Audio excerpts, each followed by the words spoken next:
伫市场每天甲侪侪民代贵宾的见证，原本一片下远的国有地，市府甲国有财产署合作来开辟成有107室的临时停车场，并且纳入收费管理，不止活化土地，嘛大大改善饲养环境，互地方相当肯定。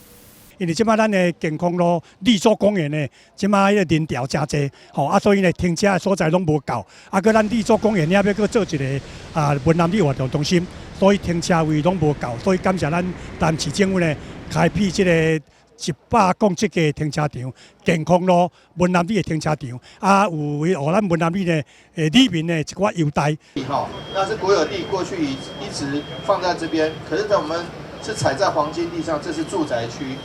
价值不菲，可是呢，一直目前为止还没有开发的计划，所以我们先来作为停车场跟国有财产署来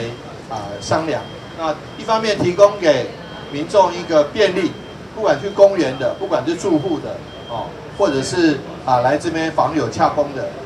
那一方面提供给我们这个国产署有多一点的，虽然不多，但是非常谢谢多一点的收益，有一点小小的收益。一方面又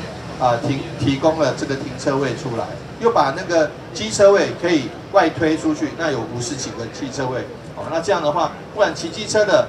或者是开车的都很方便健康路2段临时停车场伫开辟完成以后，对着所界对面健康绿洲特色公园以及附近主体区的停车需求将有明显的改善。高雄桥对今仔开始到10月31号将开放免费试停，11月1号才会开始收费，将对文南里民较停车优惠。我们本来就有这个户外停车场月租的里民优惠，那这个里是文南里，所以国营公司特别又在降价这个里民优惠他们自己吸收100块。那我想我们接下来就会开始来